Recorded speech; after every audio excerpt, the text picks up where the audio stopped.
High BP के patient हर घर में है कि आप जब तक उसको डॉक्टर के पास ले जाते हैं, डॉक्टर कहता है सॉरी, आधे घंटे पहले लाते तो हम इन्हें बचा लेते हैं। तो उस केस में आपको क्या करना है, 5 ऐसे अलार्मिंग कंडीशन कि जब आप इस क्रिटिकल पोजीशन में हो जाते हो कि आपको होम रेमेडी चाहिए बिफोर कि आप डॉक्टर तक पहुँचें।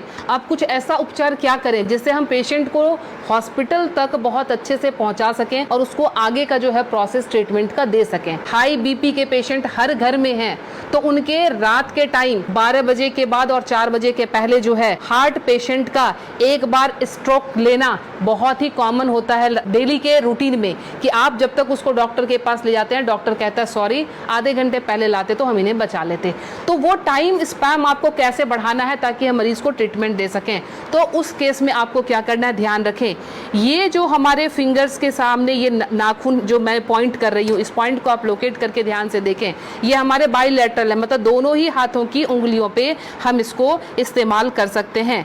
जब भी आपको लगे कि कोई पेशेंट बिल्कुल उसका जो है बीपी बहुत हाई चला गया है और आपको डॉक्टर तक जाने के पहले अगर उसको स्ट्रोक ना आ जाए, लाइफ उसकी खत्म होने से बचाने के लिए आपको सिंपली क्या करना है, आप कोई भी पिन ले लेंगे, पिन लेके आप उसको सिंपल कि जिस तरह से हमने पिन लिया, आप घर में सेफ्टी पिन ले सकते हैं क्योंकि उसको थोड़ा सा आपने डिटॉल या उसे स्टरलाइज कर लेंगे। स्टरलाइज करने के बाद सिंपल आप यहाँ पे प्रिक करेंगे और प्रिक करके यहाँ से आप थोड़ा सा ब्लड जो है इस तरह से 5 to 10 ड्रॉप्स इस तरह से निकाल देंगे। ये ध्यान रखें, ये बहुत ही इमरजेंसी केस है और ये करते ही आपके पास पेशेंट के लिए एटलीस्ट 3 से 4 घंटे मिल जाएंगे कि आप उसको डॉक्टर तक सेफली पहुँचा सकते हैं और वहाँ उसको ट्रीटमेंट मिल सकता है। दूसरा काम, अगर ये भी करने की हिम्मत आप में नहीं है, फ्रिज का ठंडा दूध 1 गिलास उस पेशेंट को पिला दें।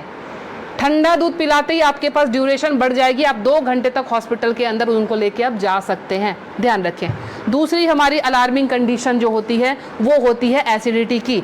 एसिडिटी समटाइम्स इतना हाई हो जाता है कि रात को सोना मुश्किल, सीने में जलन और भारीपन, उस केस में भी लगता है जैसे हमें हार्ट की प्रॉब्लम आ रही है। उसमें क्या करेंगे उस केस में कि हमने इस पॉइंट को, एसिडिटी की केस में आपने इस पॉइंट को लेना। पॉइंट लोकेट कैसे करेंगे, तो आपने इस तरह से अपने थंब के इस वाले पॉइंट को, फर्स्ट पोर को यहाँ से मेजर कर लेंगे, खोल के यहाँ से मेजर करके आपका जहाँ ये टच हो रहा है यहाँ से आपने इसको प्रेस करना शुरू किया। 20 to 30 टाइम्स इसको आप डीप प्रेस करेंगे। एसिडिटी बन रही है या फिर सर दर्द हो रहा है एक्सट्रीम पोजीशन पे, आपको उस समय वो रिलैक्स देना शुरू कर देगा क्योंकि जब जलन होती है आपके बब्स निकलते नहीं है, इसीलिए वो यहाँ पे अटैक कर रहा होता है जिससे पेन आना शुरू हो जाता है। तो आपको क्या करना है, इसको प्रेस करेंगे, आपको रिलैक्सेशन होना शुरू हो जाएगा। तीसरी चीज़, हमारे मोशन सिकनेस या हम ट्रैवल कर रहे हैं तो हमें वॉमिटिंग आती है या जनरल केस में भी अगर वॉमिटिंग आती है या नोजिया रहती है, वॉमिटिंग टेंडेंसी, वॉमिटिंग आ नहीं रही है बट ऐसा लगता है कि वॉमिटिंग आएगी, इस केस को हम कैसे हैंडल करेंगे। आप अपने ये रिस्ट के क्रीज ले लें, ये रिस्ट के क्रीज आपको दिख रहे हैं, इस क्रीज से, ये जो क्रीज हमारी बनी हुई है, इस क्रीज से अपने ही फिंगर को रखना है, ध्यान रखना है, अपने फिंगर के 2 फिंगर को रखना है। इसके बाद ये पॉइंट जहाँ पे आता है इसको आप लोकेट करेंगे और ध्यान से देखें, यहाँ पे 2 आर्टरी आ रही होती है। आप जब फील करेंगे 2 आर्टरी के बीच में, ये यहाँ पे आपको इस पॉइंट को अब दबाना शुरू कर देना है। अगर आप इसको तेज दबाएंगे इमीडिएटली आपके वॉमिटिंग टेंडेंसी जो है वो वहीं स्टॉप हो जाएगी और ये आपके मोशन सिकनेस में भी काम करेगा। कहीं आप ट्रैवलिंग में जा रहे हैं तो वहाँ ये काम करेगा। अब मोशन सिकनेस को रोकने के लिए घरेलू उपाय क्या करें। पुराने ज़माने में ध्यान है आपको 10 पैसे के और 5 पैसे के सिक्के मिलते थे। वो सिक्के अगर आपके पास हैं तो सिक्के को सिर्फ मुंह में रख लेना है, कुछ नहीं करना है।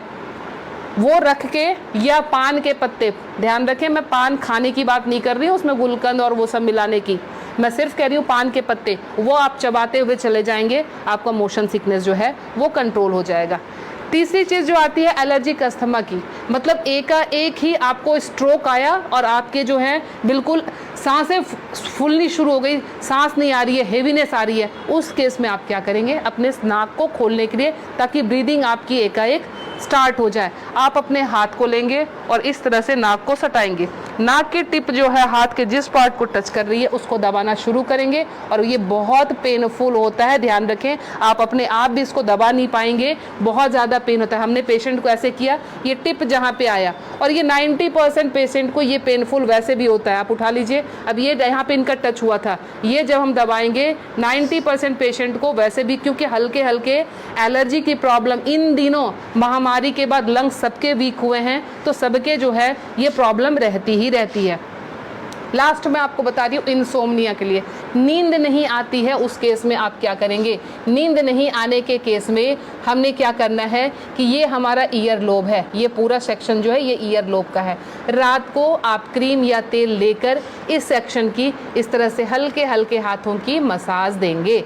ये हल्के हल्के हाथों की मसाज देंगे, इससे आपको नींद आनी अच्छी शुरू हो जाएगी। साथ में और क्या इंक्लूड करें, हमारा जो टॉप ऑफ द हेड है, बिल्कुल सर का ऊपरी सिरा, यहाँ पे आप टैपिंग करेंगे।